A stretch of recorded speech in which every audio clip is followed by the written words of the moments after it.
We're going to need transportation fuels for the, we're going to need transportation fuels for the, we're going to need transportation fuels for the, those that will directly replace the petroleum-based fuels, those that will directly replace the petroleum-based fuels, those that will directly replace the petroleum-based fuels.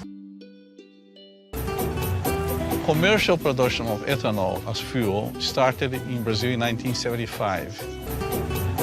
Commercial production of ethanol as fuel started in Brazil in 1975.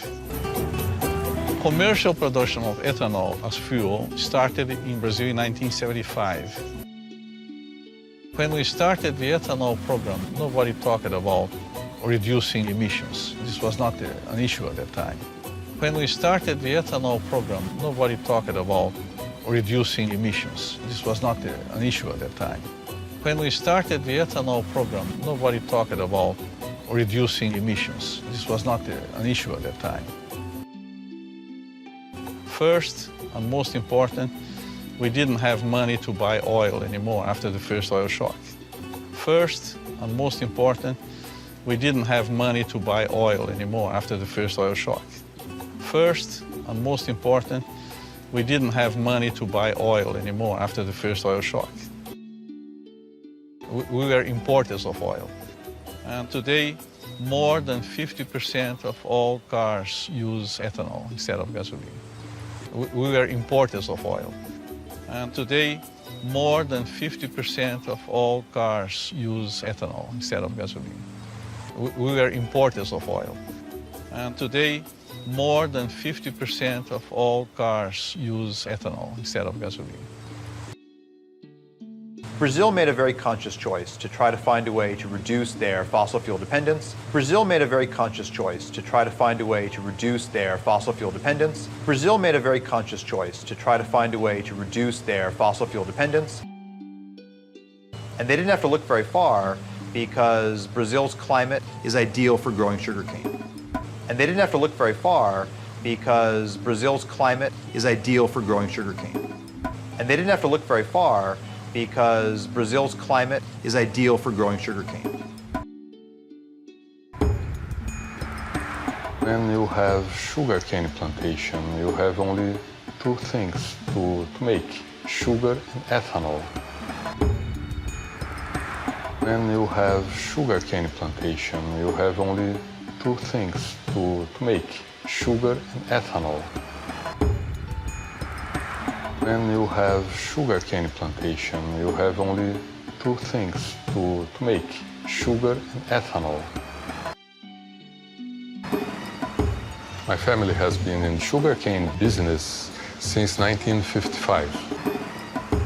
My family has been in sugarcane business since 1955. My family has been in sugarcane business since 1955. And about 30 years ago, I thought there is opportunity to make more ethanol. And about 30 years ago, I thought there is opportunity to make more ethanol. And about 30 years ago, I thought there is opportunity to make more ethanol. Now we are producing 120,000 cubic meters of ethanol. Now we are producing 120,000 cubic meters of ethanol.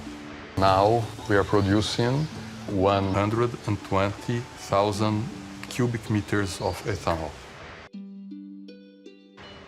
Brazil today has very close to 400 sugar mills.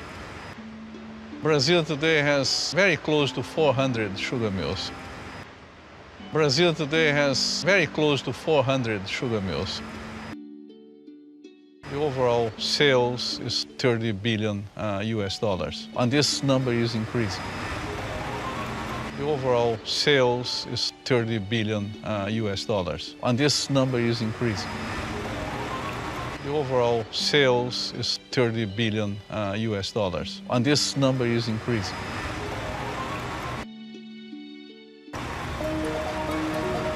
If you look at how they make ethanol and how efficient the process is, If you look at how they make ethanol and how efficient the process is, if you look at how they make ethanol and how efficient the process is, it's really a model for all of us. It's really a model for all of us. It's really a model for all of us. They grind the plant up, extract the sugar from the cane. They grind the plant up, extract the sugar from the cane. They grind the plant up, extract the sugar from the cane.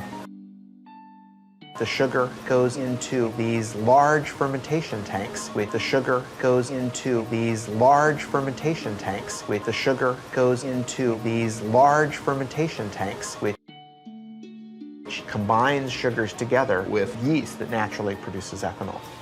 They combine sugars together with yeast that naturally produces ethanol. They combine sugars together with yeast that naturally produces ethanol.